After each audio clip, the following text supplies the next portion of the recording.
কোনো বই 40 টাকায় বিক্রি করলে 20% ক্ষতি হয়। কত টাকায় বিক্রয় করলে 40% লাভ হবে? এখানে তোমরা খেয়াল করো, যখন দুটো বিক্রয় মূল্য দেওয়া থাকবে আমাদেরকে দুটোই কাজ করতে হবে। এখানে আমাদের ক্রয় মূল্য দেওয়া নাই, তাহলে তোমরা আমরা অবশ্যই ক্রয় মূল্যটা ধরে নেবা, তারপরে আমরা কাজ করব। এখানে খেয়াল রাখতে হবে যে দুটো বিক্রয় মূল্য দেওয়া আছে। তাহলে ধরি ক্রয় মূল্য কত টাকা? 100 টাকা।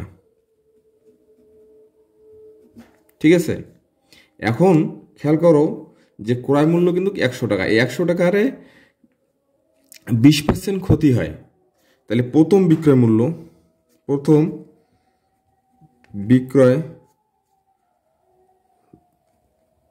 মূল্য কি হয়? 20% ক্ষতি হয়। তাহলে 20% ক্ষতি হলে কি হবে? 100 টাকার থেকে 20 টাকা মাইনাস, তার মানে হচ্ছে কত? 80 টাকা। এখন আবার দেখো যে দ্বিতীয় বিক্রয় মূল্য 40% লাভ হয়। 40% লাভ হয়। 40% লাভ হয় মানে কি? 100 টাকা যোগ 40, তাহলে হচ্ছে 140 টাকা। আমি কিন্তু কিভাবে 30 সেকেন্ডে অঙ্কটা করা যায় সেটারও একটা নিয়ম দিয়ে দেব। এটা হচ্ছে লিখিতর জন্য। এখন তোমরা খেয়াল করো যে 40% লাভ হবে। কত টাকা বিক্রয় করলে 40% লাভ হবে? মানে আমাদেরকে লাস্ট বিক্রয় মূল্যটা যেটা বলবে সেটা আমরা ডান পাশে দেব। ঠিক আছে, তাহলে তোমরা এখন লিখতে পারো যে প্রথম বিক্রয় মূল্য কত টাকা? 80 টাকা। 80 টাকা হলে দ্বিতীয়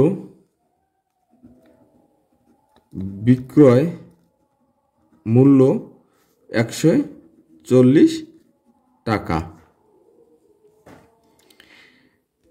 এখন প্রথম বিক্রয় মূল্য যদি 1 টাকা হয় তাহলে কি দ্বিতীয় বিক্রয় মূল্য কম হবে? কম হলে ভাগ, নিচে হচ্ছে 80 দিয়ে ভাগ হবে। এখন প্রশ্নে দেওয়া আছে কত? 40 টাকা বিক্রয় মূল্য হলে, তাহলে আমরা 40 টাকাটা দেব। 40 টাকা দিলে কি হবে? বেশি হবে। বেশি হলে উপরে 140-এর সাথে 40 গুণ, নিচে 80। এই শূন্য কেটে দেব। এই 4 দুগুণ 8, 7 দুগুণ 14, এই শূন্য। কত টাকা? ৭৪ টাকা। এটা হচ্ছে উত্তর হচ্ছে ৭৪ টাকা। এখন তোমরা যদি অঙ্কটা 30 সেকেন্ডের মধ্যে করতে চাও তাহলে অবশ্যই দেখো এখানে বলা আছে 20% লাভে। 20% লাভে, তাহলে এই 20% ক্ষতিতে, তাহলে 20% ক্ষতি সমান সমান কত? আমরা লিখছি 80 টাকা। তাহলে 80% সমান সমান 40 টাকা। মানে দেখো এই 80% সমান সমান কিন্তু 40 টাকা লেখা যায়, কারণ দুটোই কিন্তু আমরা সমান হয়ে যায়। তাহলে 1% সমান সমান কম, উপরে 40, নিচে হলো 80। এখন আবার বলা আছে যে 40% লাভ হবে।